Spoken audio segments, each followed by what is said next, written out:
Chesterton, el diente de león y la gratitud.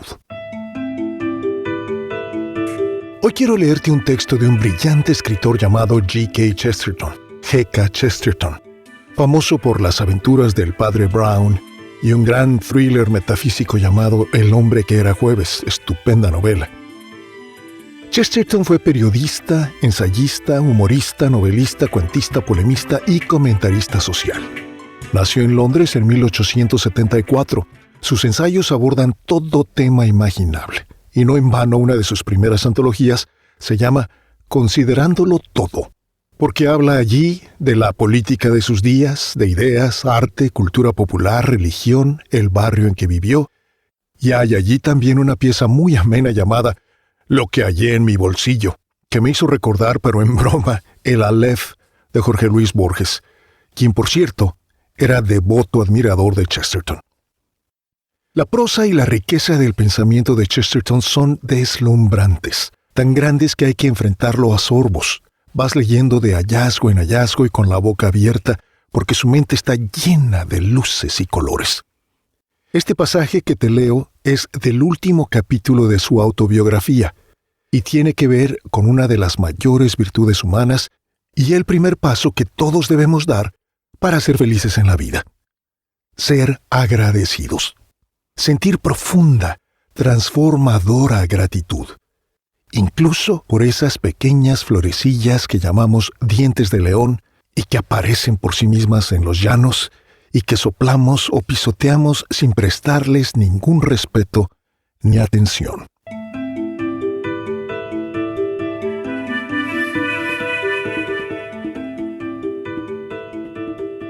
En verdad, la historia de lo que se llamó mi optimismo era bastante extraña. Cuando estuve por un tiempo en las más oscuras profundidades del pesimismo contemporáneo, tuve un fuerte impulso interior para rebelarme, para sacudirme este íncubo, deshacerme de esta pesadilla. Pero como todavía estaba pensando por mi cuenta, con poca ayuda de la filosofía y sin ayuda real de la religión, me inventé una teoría mística rudimentaria e improvisada que decía sustancialmente esto, que incluso la mera existencia, reducida a sus límites más primarios, era lo suficientemente extraordinaria como para ser emocionante. Cualquier cosa, cualquiera, era magnífica en comparación con nada. Incluso si la luz del día no fuera más que un sueño, era un sueño y no una pesadilla. El mero hecho de que yo pudiera mover los brazos y las piernas demostraba que no estaba sumido en la parálisis de una pesadilla. O si era una pesadilla, existir era una pesadilla agradable. De hecho, vagando así había llegado a una posición no muy lejana de la frase de mi abuelo puritano, cuando dijo que le agradecería a Dios por su creación, incluso si fuera una de las almas perdidas en el infierno. Me aferré a los restos de la religión con un delgado hilo de agradecimiento. Agradecí a los dioses, quien quiera que ellos fueran, no porque alguna vida hubiera vivido para siempre, sino porque alguna vida vivió. No por algún alma inconquistable, sino por mi propia alma y mi propio cuerpo, incluso si pudieran ser conquistados. Esta manera de ver las cosas con un mínimo místico de gratitud fue por supuesto asistida por los pocos escritores de moda que no eran pesimistas, especialmente por Walt Whitman, por Browning y por Stevenson. Dios debe sentirse feliz de que uno ame tanto su mundo, como dijo Browning, o la creencia de Stevenson en la final bondad de todas las cosas.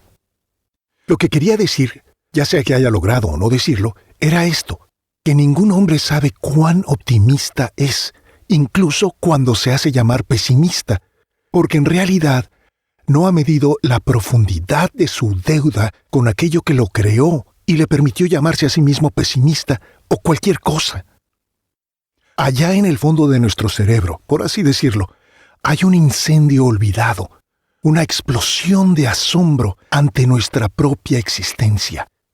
El objeto de la vida artística y espiritual es cavar hasta desenterrar este amanecer de asombro, para que un hombre sentado en su silla pueda comprender de pronto que está vivo y ser feliz. La verdadera dificultad del hombre no es el poder disfrutar de los postes de luz o los paisajes, de los dientes de león o las chuletas, sino disfrutar del disfrute, del deleite, del milagro de disfrutar. Mantener la capacidad de realmente gustar de lo que nos gusta. Ese es el problema práctico que tiene que resolver el filósofo.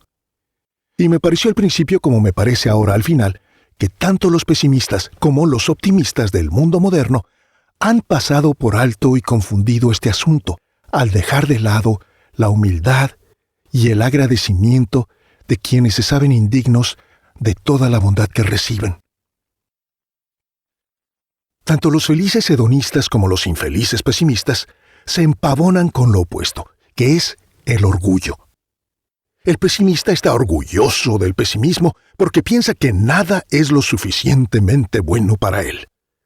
El optimista está orgulloso de ser optimista porque piensa que nada es lo suficientemente malo como para no sacar algún bien de ello.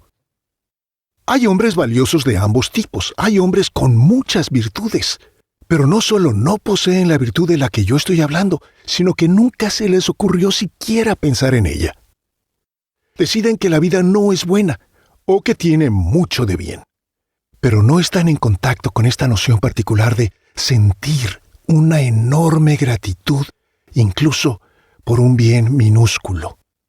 El estado de ánimo místico en que esa estrellita amarilla que es el humilde diente de león resulta deslumbrante, por ser algo inesperado e inmerecido.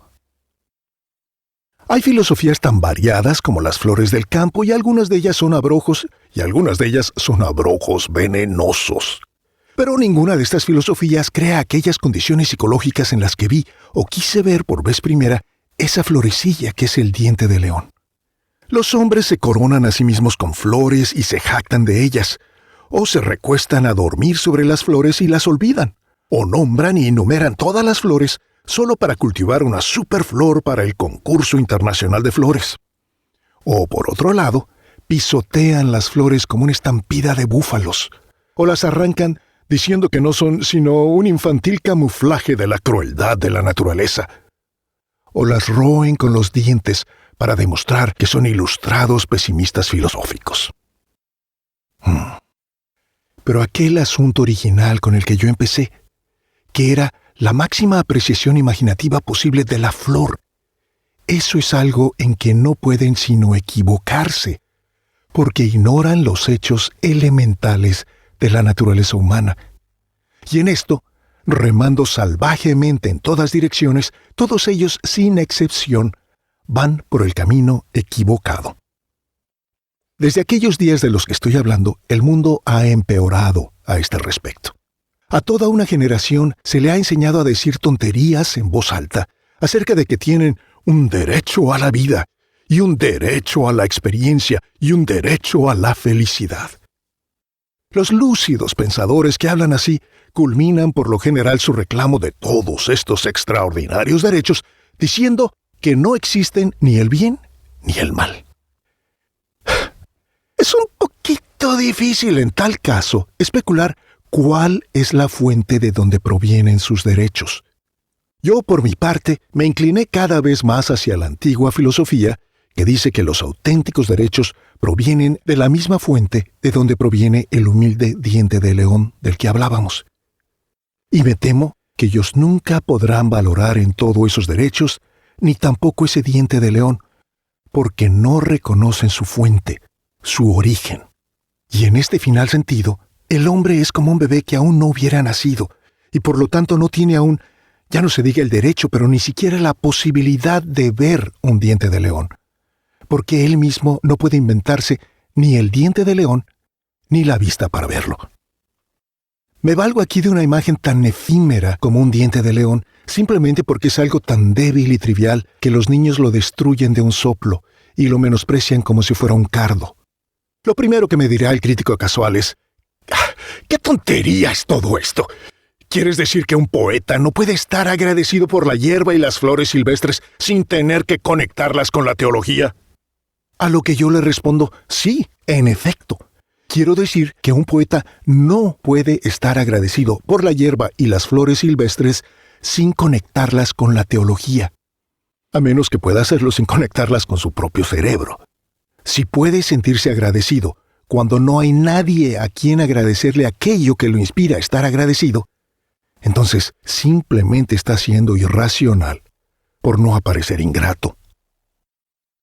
Cuando se sugirió por vez primera que el universo no es un grandioso diseño con propósito, sino solo un matorral que creció ciega e indiferentemente, se debería haber percibido de inmediato que esto le prohíbe a cualquier poeta considerar a la naturaleza como su hogar, o mirar al cielo azul para hallar en él su inspiración. Quien realmente piense que el universo creció ciega e indiferentemente no tiene razón alguna para apreciar más a las flores que a la podredumbre o el óxido. No puede ver nada más memorable en los cielos azules que en narices azules en un mundo helado y muerto. Los poetas, incluso los paganos, solo pueden creer directamente en la naturaleza si creen indirectamente en Dios. Esa es la primera nota.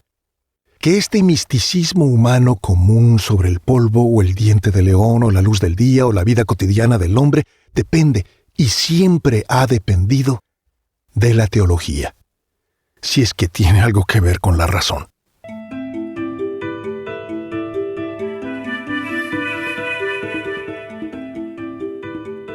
Hasta aquí Chesterton, explicando que esa preciosa virtud, emoción, experiencia que es la gratitud, solo es completa y racional, solo se entiende cuando se reconoce el origen de los dones que tanto agradecemos.